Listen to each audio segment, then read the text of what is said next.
వేదనలో ఆవేదనలో నా చెంత ఉన్నావు. అడిగిన వారికి ఇచ్చేవాడవు, వెదకిన వారికి దొరికేవాడవు.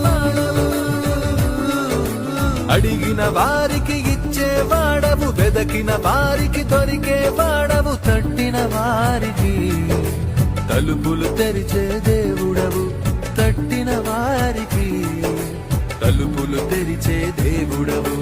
దేవా